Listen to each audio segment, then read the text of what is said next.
બેટા મારે તને એક વાત કહેવી છે, ખાસ સાંભળજે. જો તું આને ફોલો નહીં કરને તો નીટ 2027 ની એક્ઝામમાં તારા કેમેસ્ટ્રીમાં માર્ક નહીં આવે.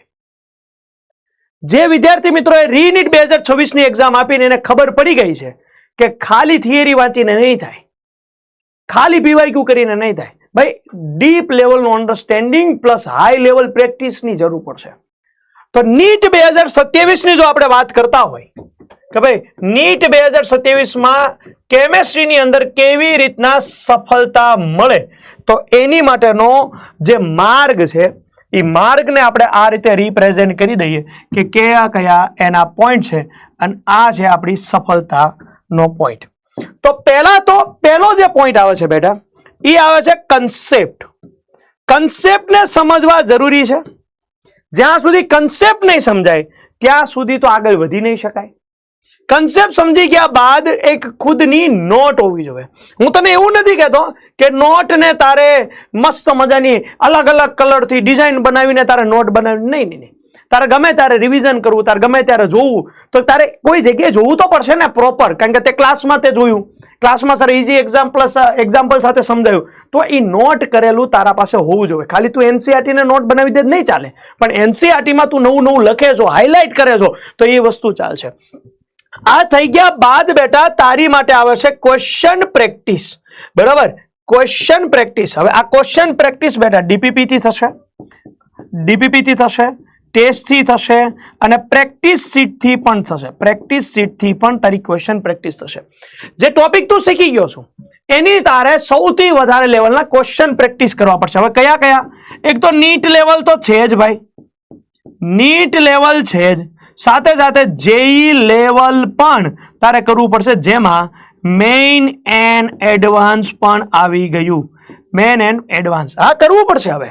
હવે સમય આવી ચૂક્યો છે બેટા.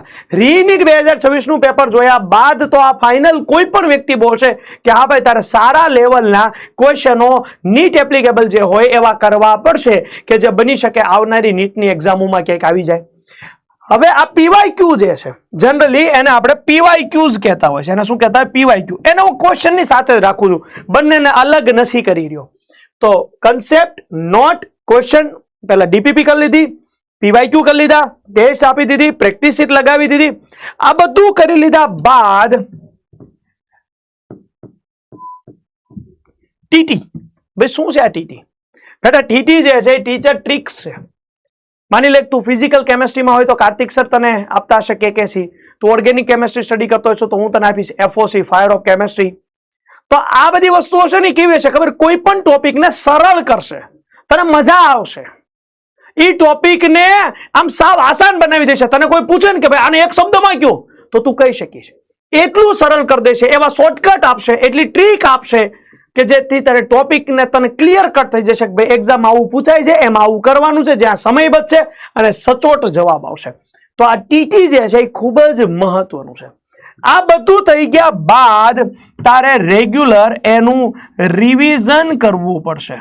જ્યાં સુધી તું રિવિઝન નહીં કર ત્યાં સુધી તે ભલે ગમે એટલું કરી લીધું. આજે તે ક્વેશ્ચનોના ક્વેશ્ચન કરી લીધા, એક બે બુક સોલ્વ કરી નાખી, પણ બેટા એક્ઝામ પહેલા તારે જો રિવિઝન તું નહીં કર તો તું ગયો. રિવિઝન માટે તું શોર્ટ નોટ બનાવી શકે છો, માઇન્ડ મેપ બનાવી શકે છો. તો બહુ સિમ્પલ ફોર્મ્યુલા બનાવો બેટા. હાઈ લેવલનો એવો ફોર્મ્યુલા ના બનાવો, એવા સ્ટેપ ના બનાવો કે જે ફોલો ના થાય. ફોલો થાય એવા સ્ટેપ છે. કન્સેપ્ટ શીખ્યા, નોટ બનાવી, ક્વેશ્ચન કર્યા, પીવાયક્યુ કર્યા, પછી સાથે સાથે તમે ટેસ્ટ આપી, ઉપરાંત તમે ટીટી ખાસ નોટ કરી, ટીચર ટ્રિક્સ બધી જોઈ લીધી અને રિવિઝન. બસ આને ફોલો કરવાનું છે આખા વર્ષ દરમિયાન રેગ્યુલર રીતે, તારું રિઝલ્ટ આવશે. બેટા તું ખાલી મને આજે તારે ચેટ બોક્સમાં લખવાનું છે. તને કોઈ ટીચરની ટ્રીક યાદ હોય તો મને ચેટ બોક્સમાં લખ, હું તને લાઈક કરીશ.